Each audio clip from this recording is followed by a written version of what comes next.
Hi everyone, welcome back. And if you're new to my channel, I'm Diane and I'm a watercolorist and I love to share everything that I do that has to do with art with you here on my channel. And today I thought I would have a go with these Derwent Inktense watercolor pencils, which have been languishing in a box for a while here. I can't even remember where they came from. I'm not sure how I came to have them. I think someone might have given them to me. And I'm not very familiar with watercolor pencils, although I do use them from time to time in my work, sometimes to add details to a watercolor or something like that. But I've really been for a long time wanting to get a little bit more to grips with what they might do. So today I'm going to have a go at exploring them a little bit more, and I hope you're going to enjoy this, or perhaps even give it a try, because most people have got a set of pencils of some sort, haven't they? I've got other watercolor ones as well, which aren't quite so bright as these, but I'm going to stick with these for the time being.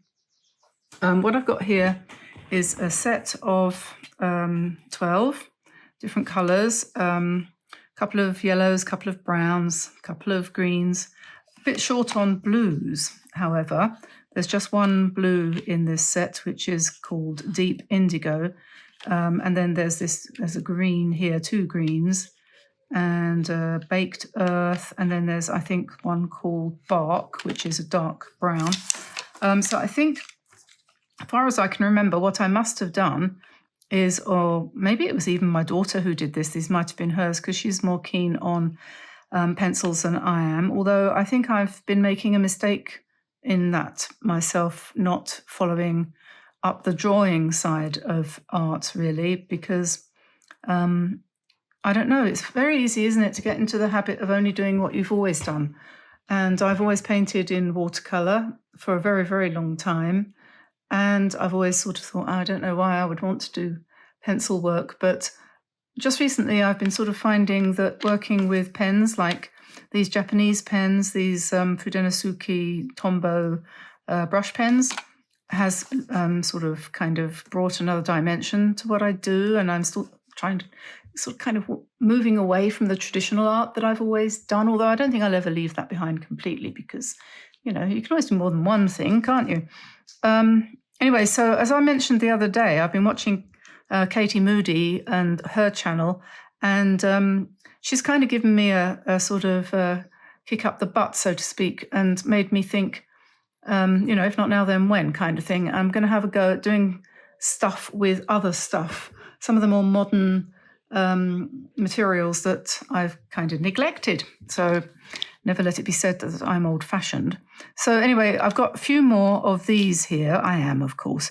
Apple green, that's another green. So we've now got 3 greens. And then we've got Ionian green, that's another green. So now we've got 4.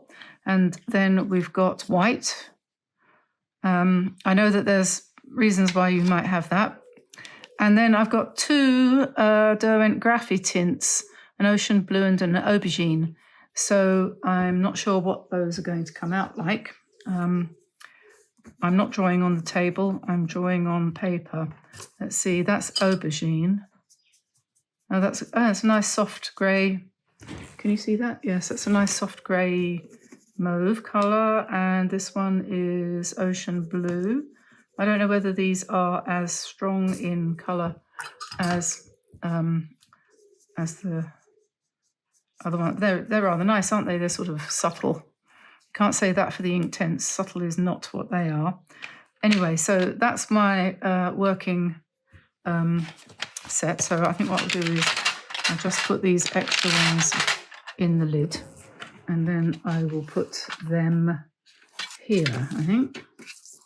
Now what I've got here is, this is my work of art from this morning. Oh, I've also got just got a little tiny tin of paints here that I might dip into at the end. If I did on this one, I did a little bit. So I'll just put that there, and I know that I've got that. I know that I've got that handy. I've got my homemade sketchbook here, comb bound. Problem with living in France, and there are many, but one of the problems of living in France as opposed to living in, let's say, America, is getting materials and supplies. And one of the things that it's very difficult to get at a sensible price here in France is sketchbooks. And since I want to become a sketchbook artist, I need sketchbooks. So I'm probably going to have to do quite a lot of making my own. And because that's something I have done quite a lot of. And I do have quite a few sketchbooks.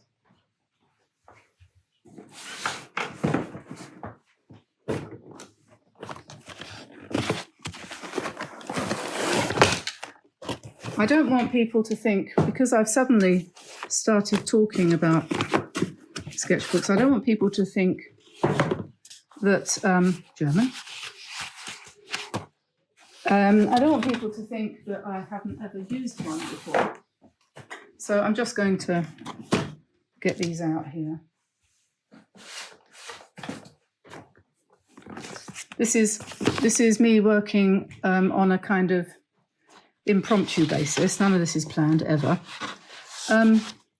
So yes, I have got quite a lot of sketchbooks. This one here, which says German on the front, this one must have been Tamsin's German book when she was at the Steiner School in Canterbury.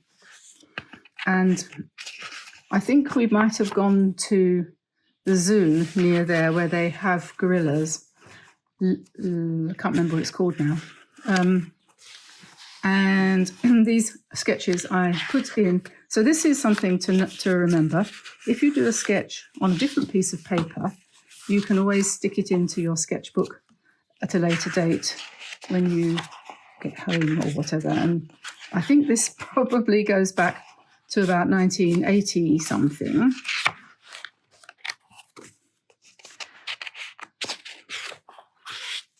Some of these themes you may have seen me do recently.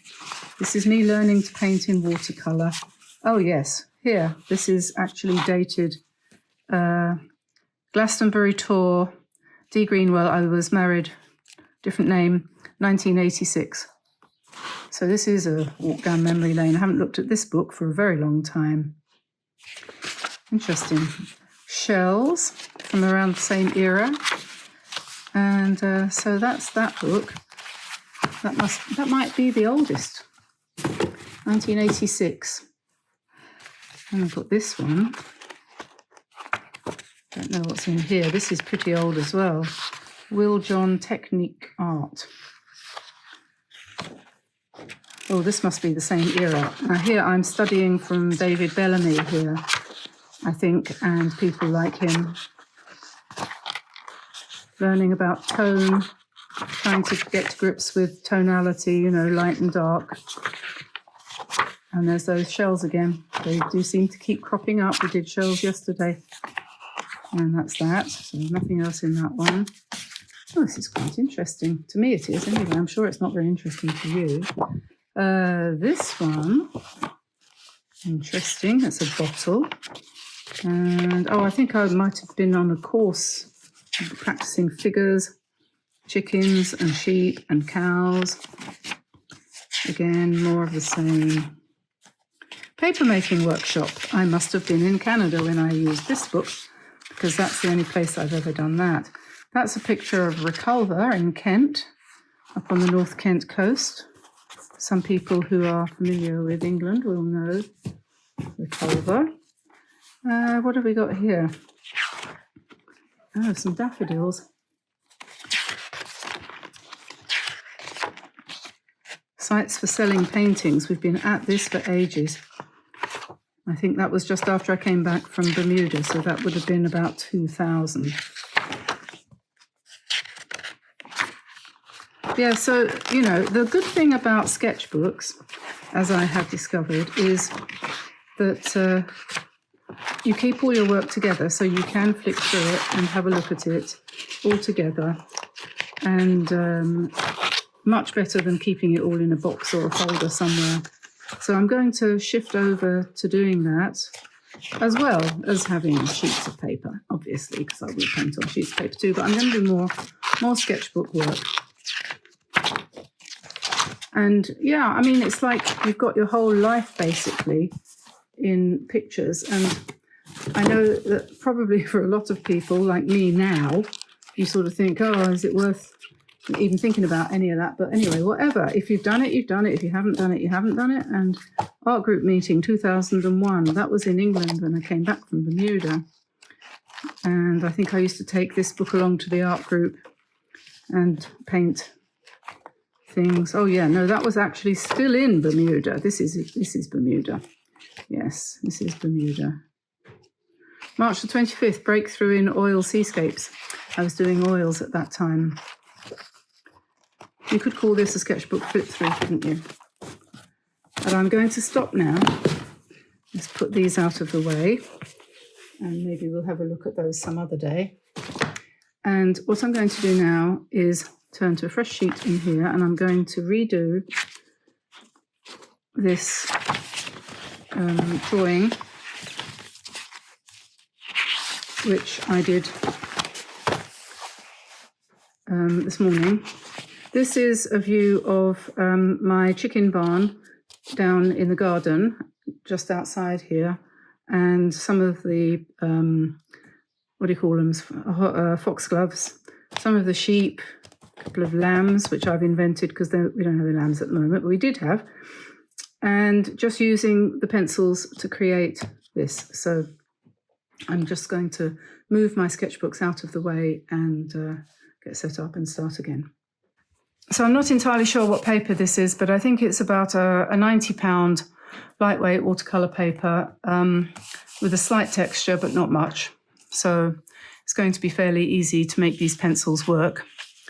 And I'm just going to do a quick sketch, and I will make the sketch available if you are interested, because I have been doing quite a lot of that recently, where we put the sketches on our website so that you can download them and trace them if you want to.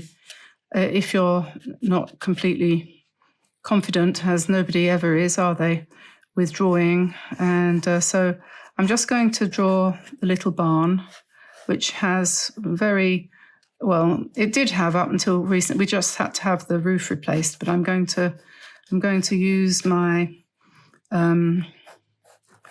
artistic license, and I'm going to draw it the way it was before it had its new roof put on it. And because we had to have the roof replaced because we had a hurricane here last October, wasn't it? Yes. So I'm just drawing in the various features. There's a little lean-to at the side there, and there's a nice big beam over the door, so we'll draw that in.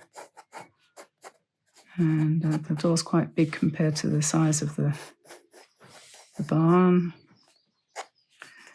And we can alter any of these details that we don't feel are quite right. We can alter them afterwards. It used to have a chimney, I think, but I don't know that it's still got one. And then we've got the line of the ground here.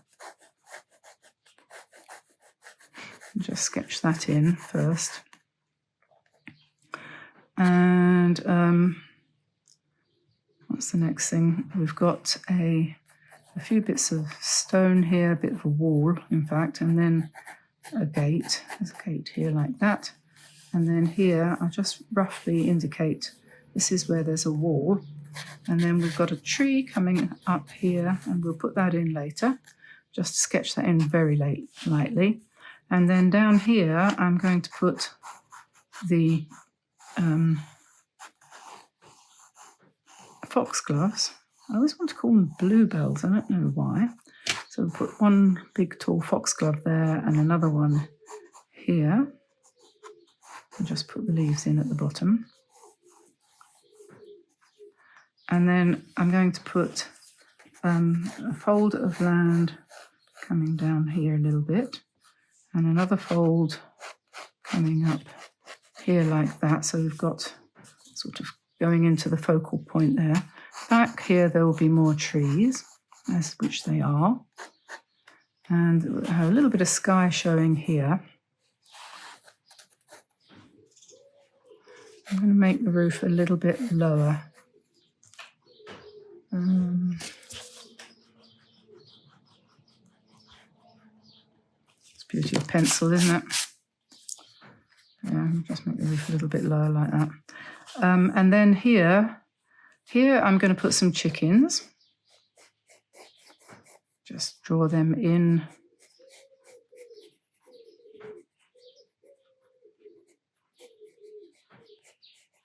One chicken. And chickens are easy to draw if you don't try too hard, just like that. It's a bit of a smile. And beak is the main thing. And then the legs, put the leg at the back, near the back, not too near the front because they wouldn't bounce if you had it too near the front.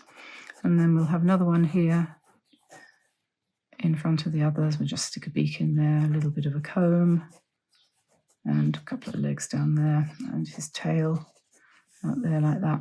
And then on this bank area, we're going to put the sheep. Now, sheep can be tricky to draw. Let's start, maybe we'll start with the lamb, and we're going to give him his head like that and his ears like that. And then the body comes out pretty much there where the ears and the head join. You don't want it separated. So the face sits in front of the body like that. Let me give him some legs. And then up here, you can sometimes I start with the legs. Sometimes I do that. Sometimes I kind of work upwards from the legs like that, especially if I'm doing them sideways on. This one's got a tail. And then we can put the face here. And then a nice ear there. Curly top, perhaps. Depends on the type of sheep. And I'll put the faces in afterwards with ink, but their eyes kind of go to the side. And their faces are like that. Just have something like that. You can never do the same thing twice. This one I'll start by making his body first, and then put the legs in, make more different lengths. And then we put the head, and like I say, you can adjust the shape of the head when you come in with your colour. There we are, so that's that one. And then we want a few more over here. We have another little lamb.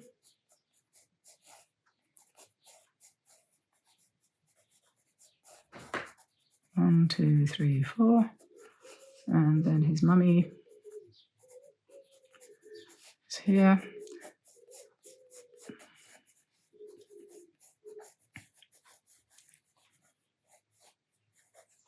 Our sheep have all got horns, most of them, but I'm not going to put the horns on because it's too complicated. And then we put another one here.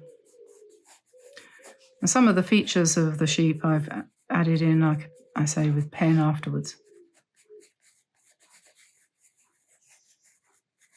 And you can, sharpen them up like that. And there's quite a bit of interest in the foreground here with the colour from the pencils. But that's basically it. Okay, so that's basically it. Now, as I said, I'm not a huge expert on this, but I'm trying to remember what I did last time around because it kind of worked. And I started off with blue. Let me see, where is the blue? Is that the deep indigo? Yeah. So I'm going to just use the pencil on its side, and I'm going to cover the paper lightly, very lightly.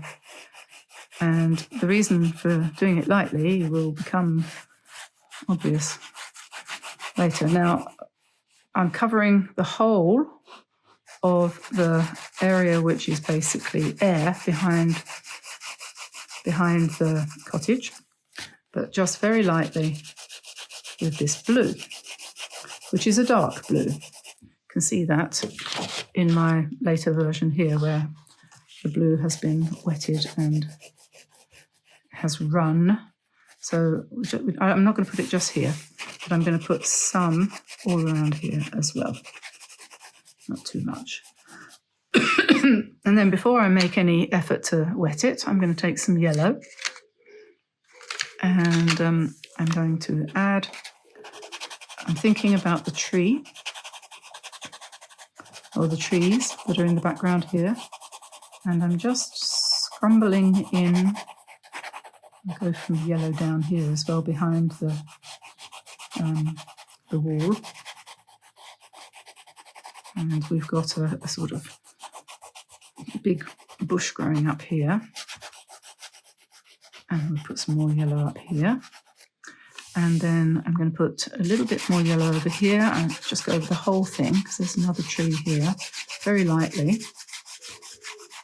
And then I'm going to go for the other yellow, the lighter yellow, and I'm going to put a bit of that in various places at random. And on this one, I'm not going to put more yellow. I'm going to put a little bit of a different shade of green, Ionian green, because I know that this is going to be a darker side. So the light is over here and this is a bit darker. So we'll just do that. And this is kind of, what's the word? Experimental art? Yeah, I think I'd call it that. So let's wet it. Let's start in the middle here and wet the sky. And this is where it's going to stay blue because I only put blue there. So, and we'll keep it lovely and loose. And if you don't get a thrill when you add water to these paints, then you're a heartless monster, like my husband. Because the way that releases the colour when you hit the pencil with the water is just astonishing and beautiful, really. So I'm not blending it in, I'm just dropping it in, or trying to restrain my enthusiasm. And this is a beautiful spring tree. And once you've done your undercoat like this, you can add more colour on top once it's dry. Okay, so if that doesn't look like a beautiful spring tree, I don't know what does. And then on this side, I'm hoping for a little bit of more dark, because we have quite a lot of evergreens here, you know, pines and cypresses and stuff like that. So they always have a more of a bluey tinge. And in fact, even the oaks, once they're fully out, they are on the blue side. And we can keep some of the texture from the lines of the pencil work that I've done underneath, but we'll be coming in on top.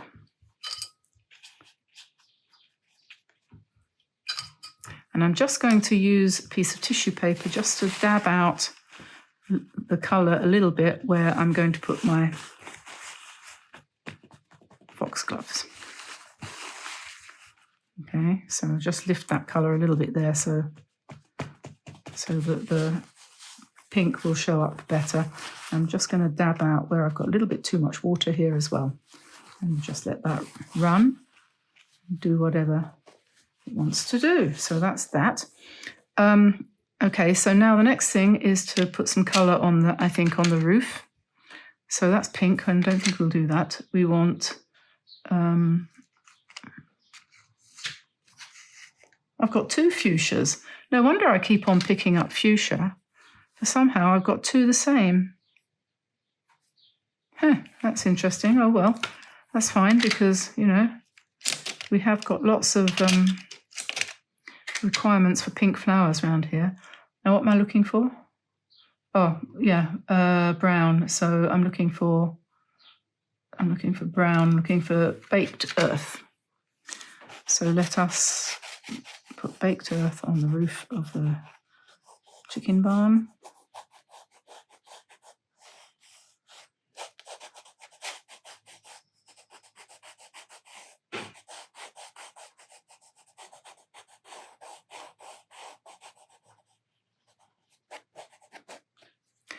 And we'll just come down here a little bit to the top of the lean-to. Put a little bit of brown inside there and a bit brown on top of the beam. So if you press harder, you get much more pigment, which is quite good. And we'll do that. And we've got the gate here, so we'll do some of that. And then I want the darker colour of brown, which is called burnt, what is it called? Bark. Yeah, bark.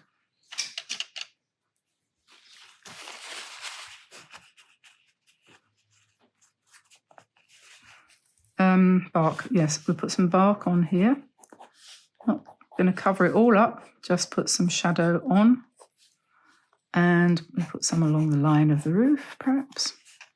You'll be quite surprised to see what happens when this is wetted.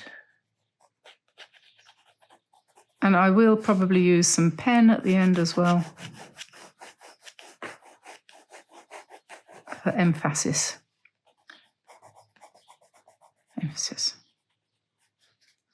Okay, so that's that. And then what I did on the last one, I can do the same thing here at this point. I put in some stones to indicate the stone builtness of the barn and the wall beside it.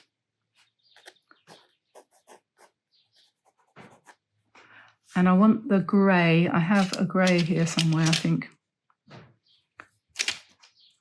I think the aubergine would be quite nice. I'm going to put a little bit of aubergine in there for the background of the barn for the stonework.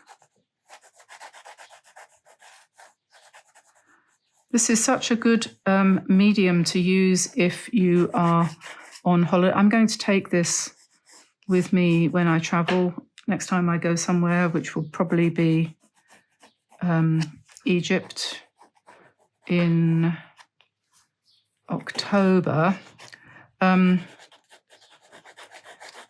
going to take these, and you can use a water brush, you know, just take a water brush, and then it's so convenient. And you could do this in bed if you're not well, you know. And yeah, it's just very, very useful. Yeah, I could actually draw those stones using the grey, or I could use the bark. I'll put a bit of shadow under the eaves there.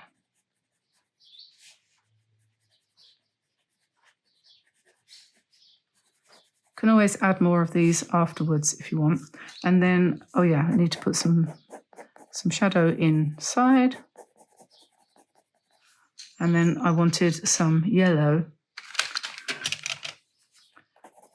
because often we have a light on in there. And there's a window on the other side as well, so that kind of shines through.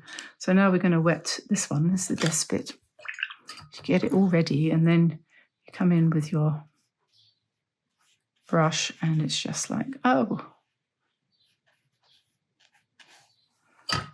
it's amazing.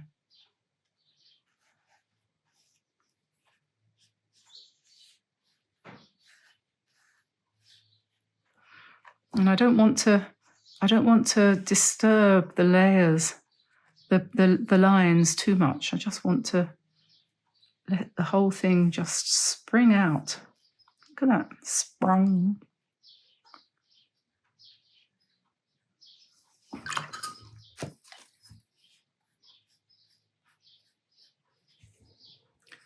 Some beautiful effects. I've seen a lot of people using these colours to do a kind of realistic painting, photorealistic, and it's not, to me, it's not my jam, as they say in some parts of the world. But and I've been thinking for a long time that there must be a way for me to get something out of these pencils. And I'm sure I'm not the only person to use them like this at all, but I just haven't seen it. Okay, so we'll just wet this one and let those lovely blooms bloom, like that. Okie dokie. And then over here we've got, again, I've got some, I think I'll draw the stones using the black.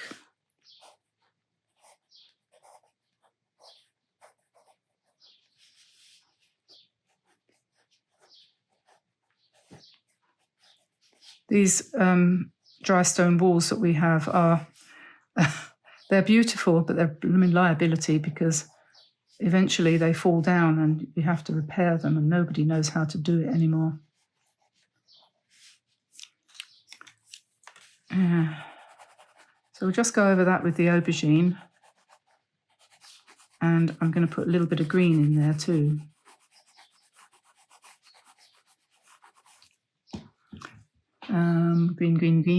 Green, grow the rushes. Oh, Ionian green, will that do?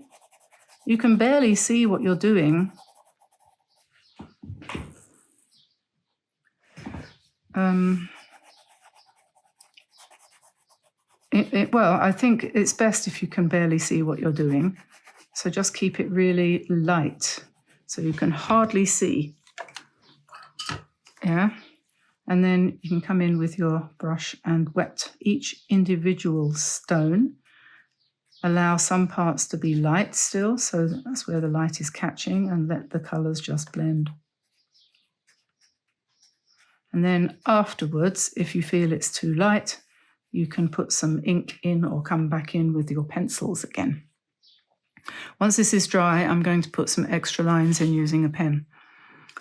Okay, so now I think I'm going to do the foxgloves. That word will eventually come to me easily. I'm just putting, first of all, blobs of water in for the shapes of the flowers. I don't know if you've noticed how familiar you are with foxgloves, I don't know, but mostly foxgloves have their flowers growing on one side. So I'm going to pretend that side is the one that's facing me. But we've got one in our garden at the moment that's got the bells all the way around, and it's amazing. It's very pretty. Right, so we'll go to that fuchsia colour, and I'm just going to do some like this up the top here, which are still closed, and then we'll start to do opening ones. And I'm going to do them very, very roughly. I don't mean rough in the sense of with no delicacy, but I'm going to do them loosely. That's the word.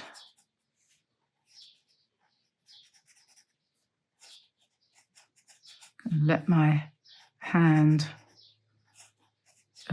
shake and go all over the place. I think we're going to do some more on this side.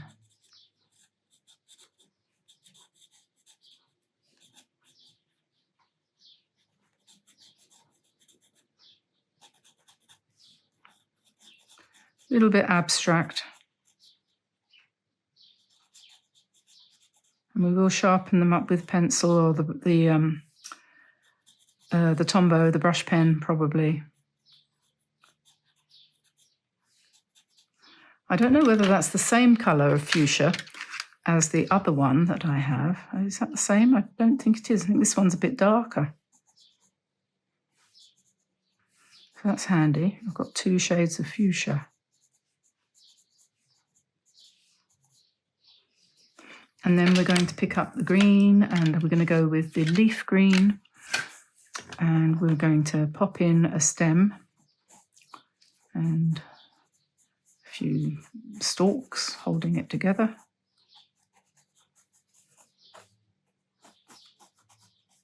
And we come down to the bottom here, and we can go bonkers with the leaves, lovely big leaves, because they do have lovely big leaves.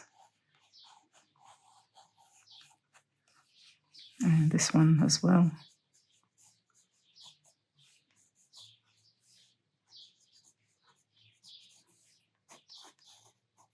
I think it's wonderful, the community on YouTube YouTube, yes, not Facebook.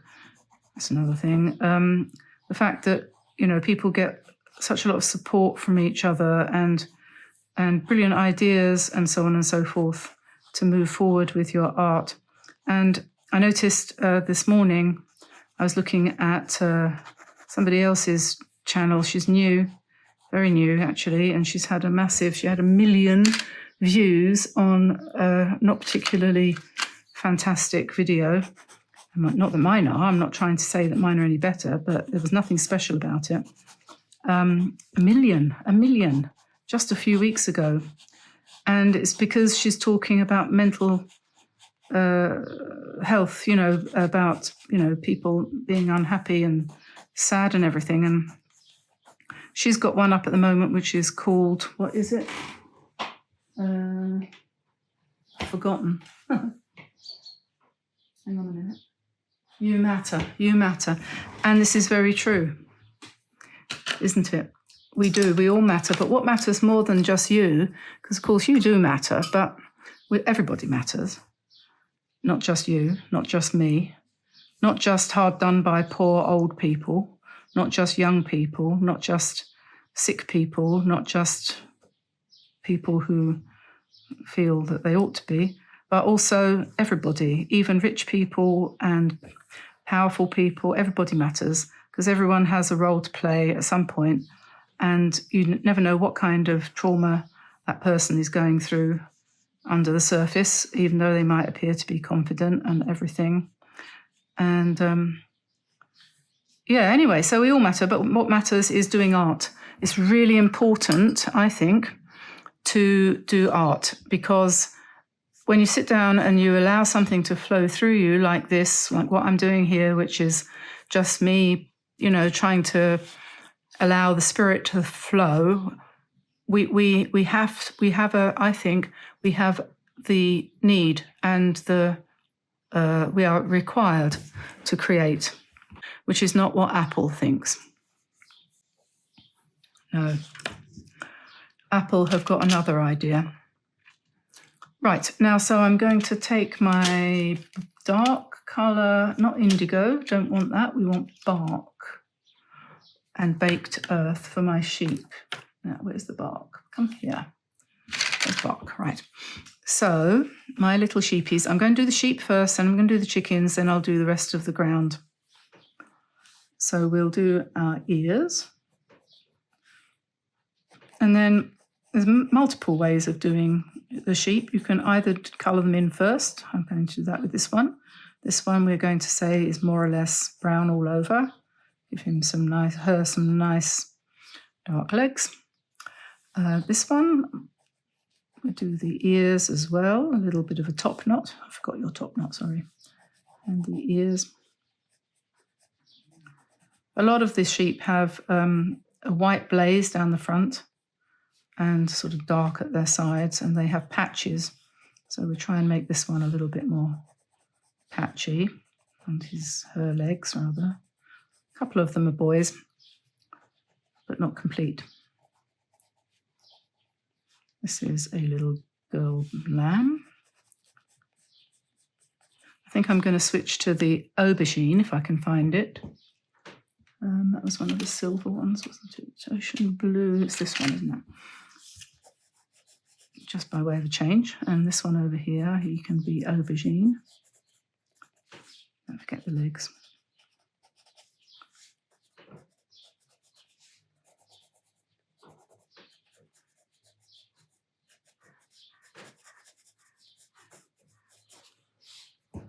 So we're just putting the colour in, and then the whole shape really will come afterwards, and we can use the brush and then later the brush pen.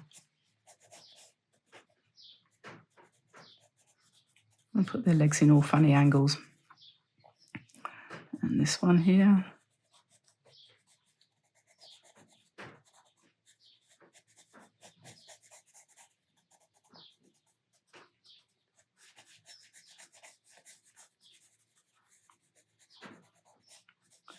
Okie dokie. And we want baked earth for the chickens. Let me just pop some baked earth in there.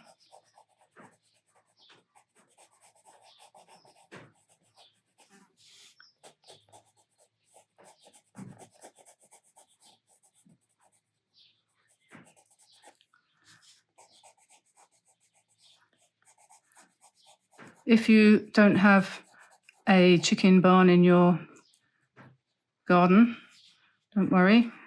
You can go to our little sister channel, which is called From the Garden. If you type in the @ and then From the Garden, you'll find us. We have a rose, is a pink rose as the sort of icon-y thing. And over there, you'll see lots and lots of videos of this environment here where we live.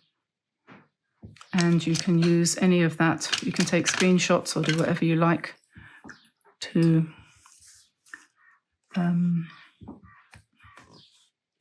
use as material for your painting, if you want.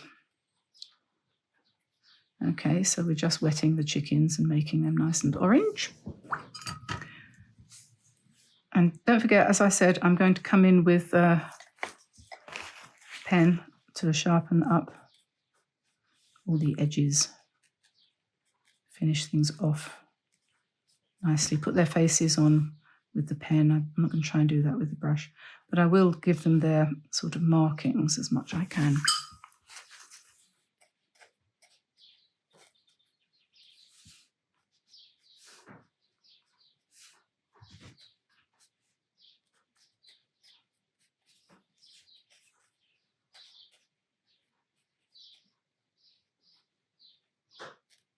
It's finally stopped raining. It poured this morning.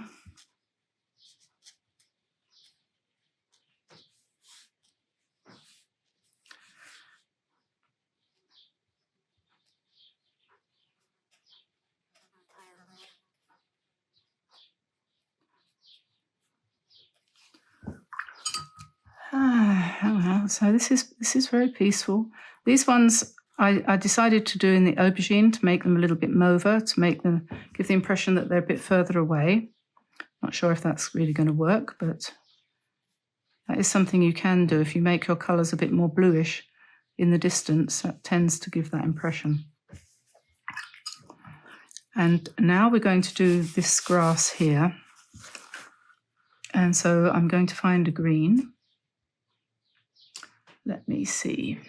The hardest thing is finding the colours, I think. What's this one? Leaf green. So let's do that. We'll put very light. And we can go behind. You've got perfect control when you're using a pencil, as watercolour pencils, as opposed to when you're using paint.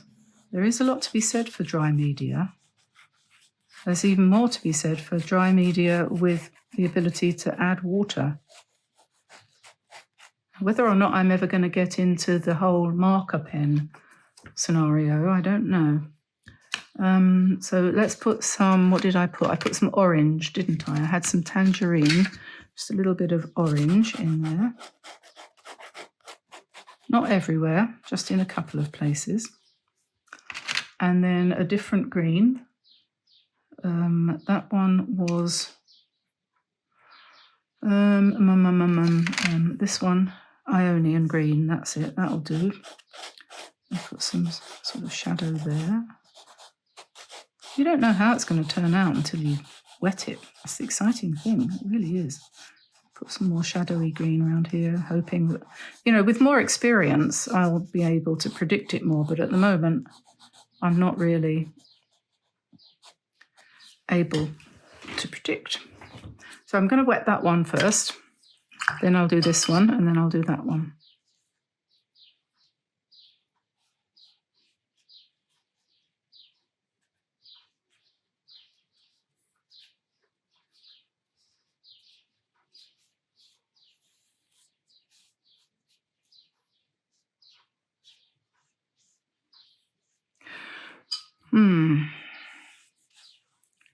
Look at that.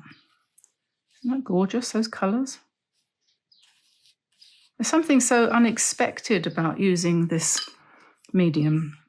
Whereas when you're using paint, you're very much trying anyway to be, not even if you don't always succeed, trying to be in control. But here, there is a large element of serendipity. So on this side, I'm going to use the Ionian green. I'm going to make this side a little bit darker.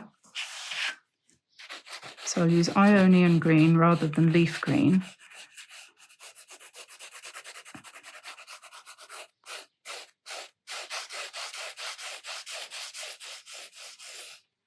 And then I'm going to put a little bit of leaf green. And I know you could go vertically as well, and I know that it's not, grass doesn't grow sideways, I'm perfectly well aware of that, but I think I quite like the effect. And I'm exploring a new medium for my first time, so I'm discovering things what I can do. So I'm doing a bit of what you might call dry brush work there. That's interesting, just kind of dropping the pencil into the water. Okay, so I wanted this to be kept on the darker side, so I'm going to go for some ocean blue, a little bit of ocean blue, so a bit more bluish this side, a bit more bluish than that side, but not too much. I don't want it to be too dark, but it's got to be a contrast with this section here. Oh, what's going to happen now? Oh, it's so pretty.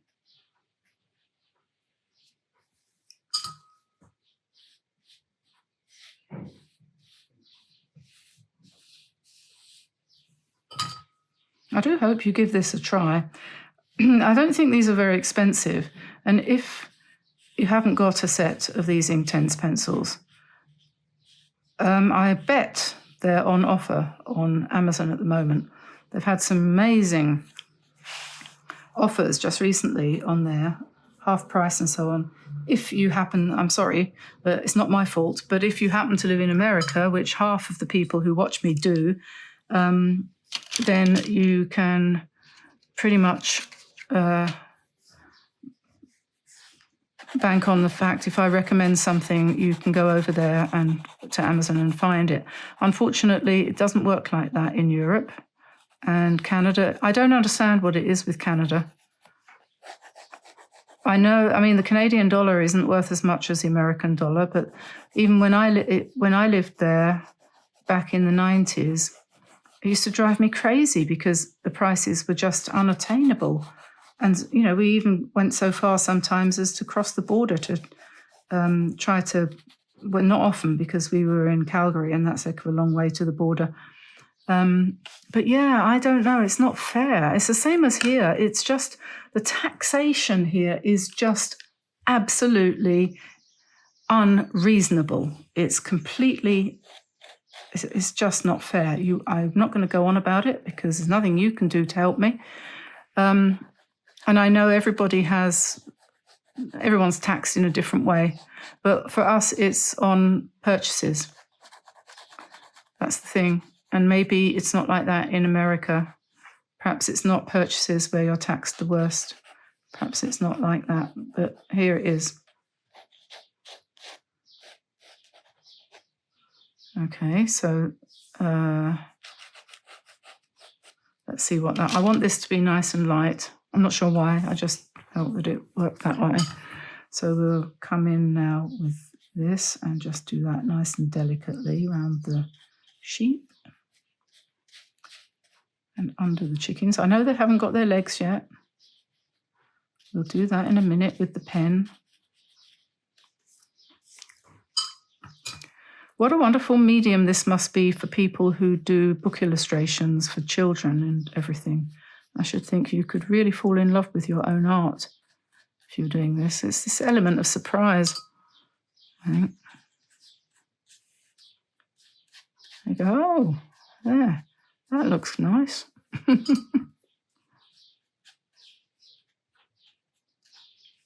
You can keep it quite delicate. One of the things I've always had a problem with is extremes. I'm very kind of with my art. I try really hard to make more stronger statements in my art. It doesn't come naturally to me. Maybe I'm not unusual in that. I'm going to. Oh, you could really at this point, you could really go to town here with your next level of whatever. Because look, you just put a little bit of green on and you get these wonderful blends. Oh yes.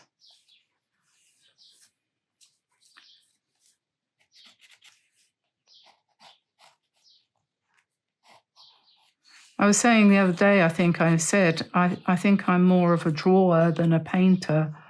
And it's taken me a long time to come to that realization.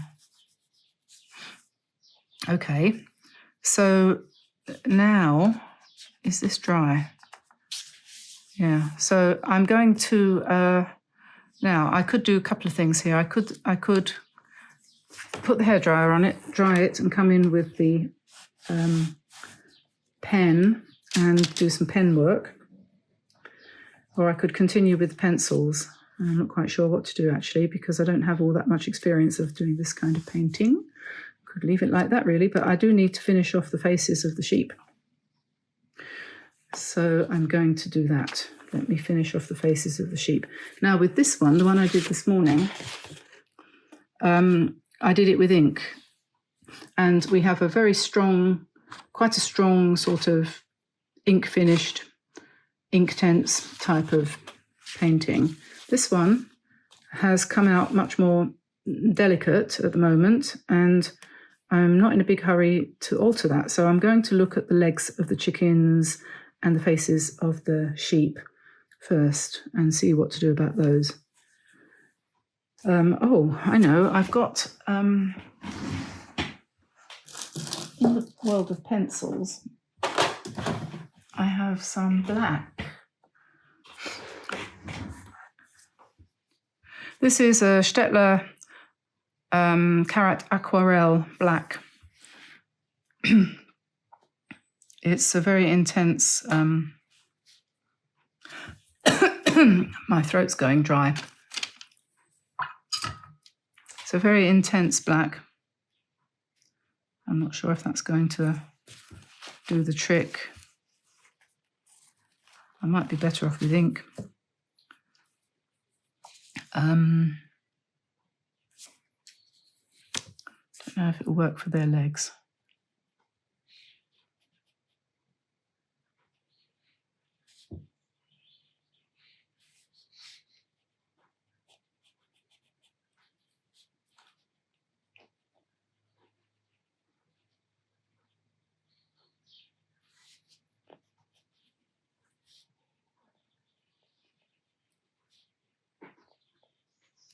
Yeah, that's working. That'll do.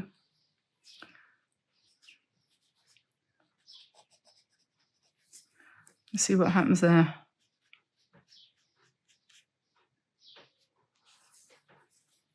And probably we could give them a little red. Got enough space for that, haven't we? Little red combs and wattles.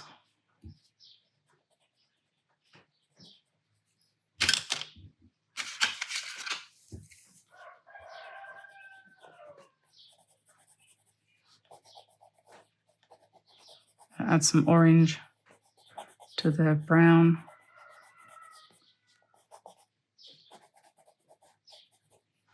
Yeah, okay, and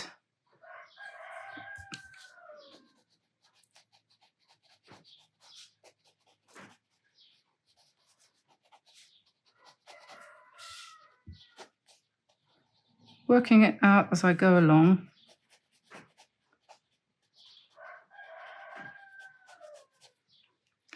Trying to decide exactly how I'm going to finish these sheep off. Whether or not to use ink pen, yeah.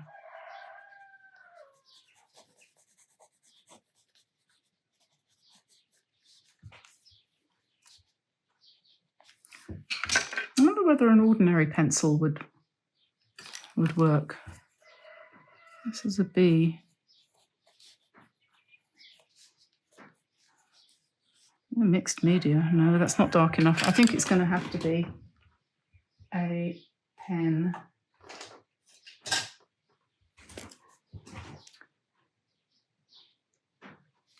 So we just do two little, what do you call those? A little U and another wider U for the mouth, like that.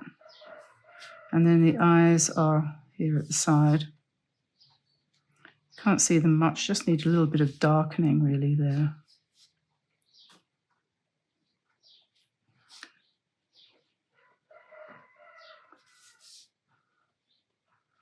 There we are, that'll do. And we could come around the outside edge with this pen and, you know.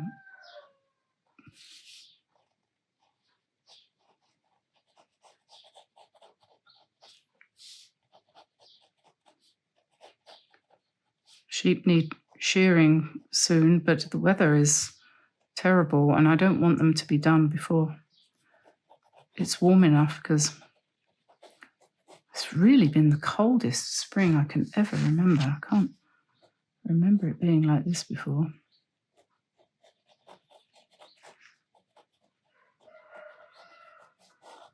Yeah, I'm quite enjoying that. I think quite happy with. This is a 0.1 Winsor & Newton.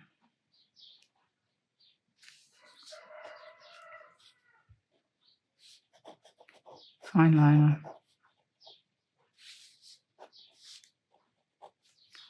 Okay, so we could use it for this as well, because I had intended to do that, to give it a little bit more form.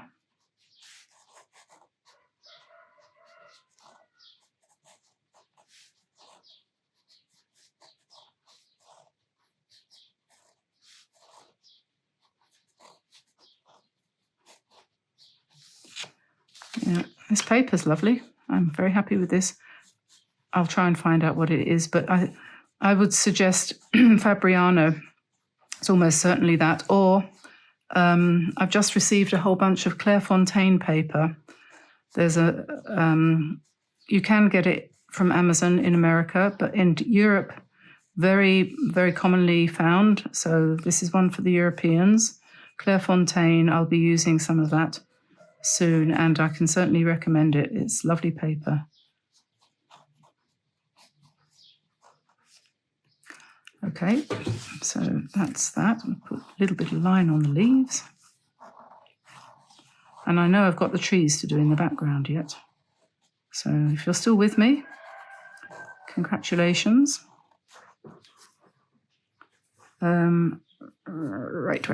Right. Yes. Let's put a few. I wonder whether this will work. What do you think? Let's see.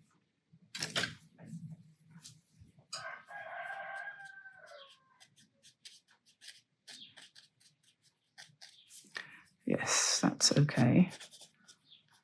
I'll put some branches and twigs and bits and pieces up the background here, nice and dark. And let's have a tree growing up here.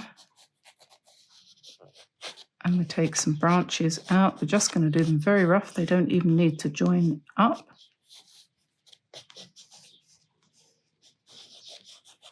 Like this. And then I'm going to put some green on top of that for the leaves. Make it darker. Trees are so difficult to draw and paint. And I'm almost always happier with an impression of a tree rather than, rather than making it really realistic. Let's do the trunk in baked earth and have some of the branches, a little bit of brown. Remember Donna Jo Massey, who taught me to remember to, when you paint a tree, leave gaps in the leaves so that the birds can fly through, which I think is probably good advice. and the cats as well.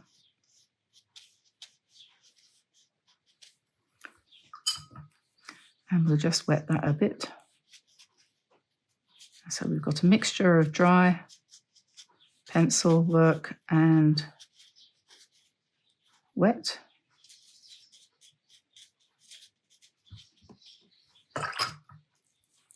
Over here, similarly, a bit of a mixture. And down here, I'm going to put some, there are quite a lot of things growing out of these rocks.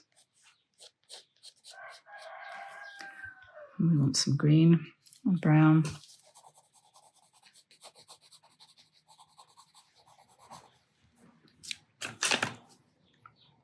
It's aubergine, not green, green.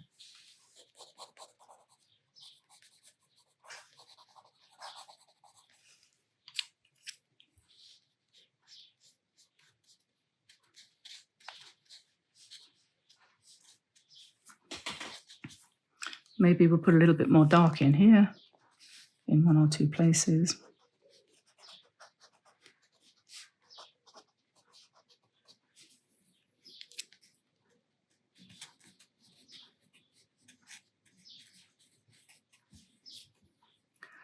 And then another way of using these things, as I understand it, is to take a piece of paper and scribble like that, and then you wet it and pick it up, and you can use it like watercolor paint. So in places where I feel the need, I'm going to do that. Underneath my chickens, for example, up here.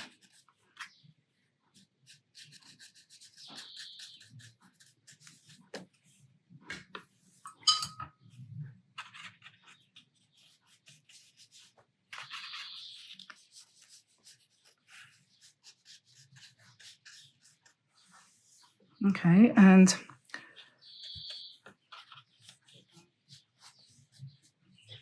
I think I'll get some more of that aubergine and just darken this end of the building a little bit.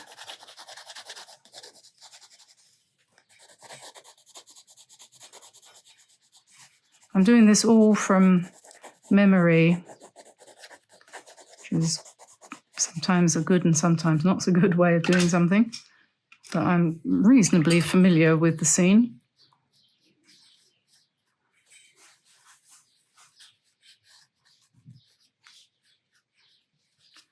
And then we'll just put in a couple of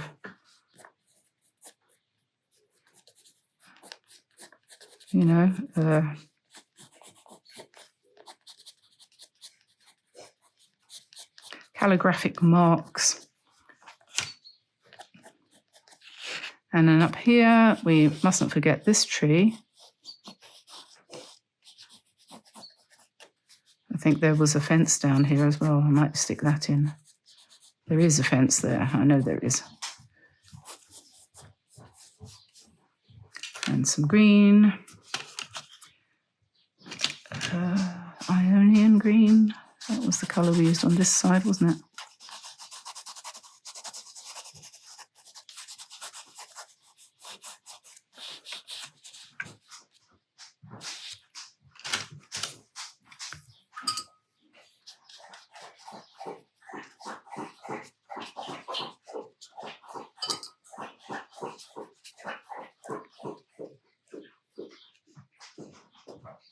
You see how those fence posts just leap out at you?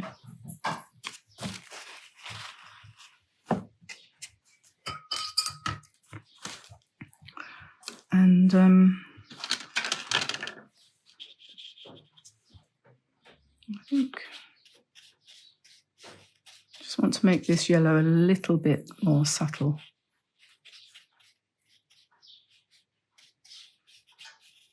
Make it a bit more green, in other words.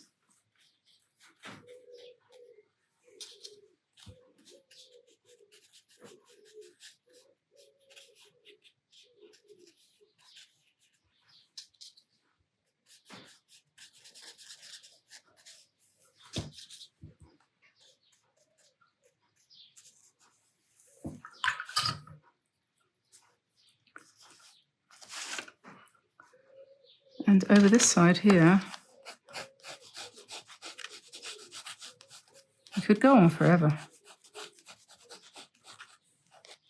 couldn't you?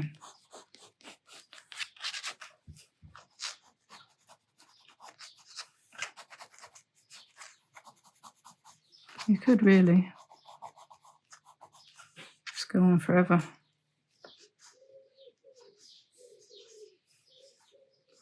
Well, I hope you give this a try. I hope you try something like this. If you've got some of these pencils, and if you fancy doing something a bit different.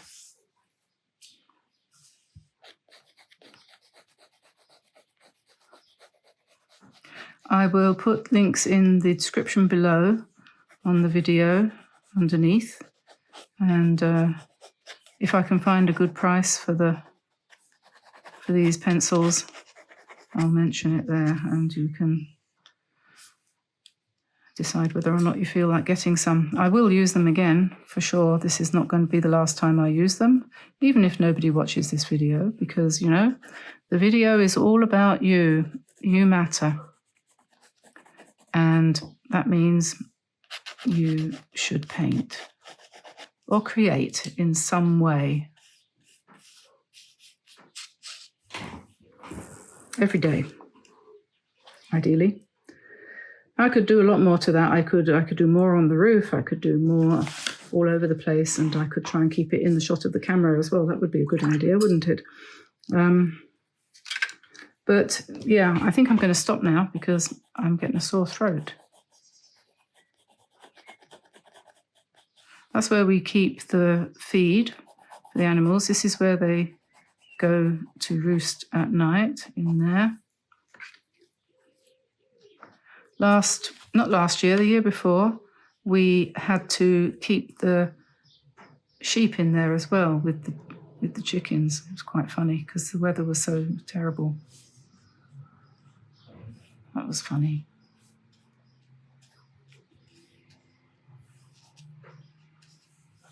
Don't know whether they thought it was funny. Okay. Well, like I said, we could go on forever. Sometimes you get to the point where, you know, you think, oh, I think I've spoiled it.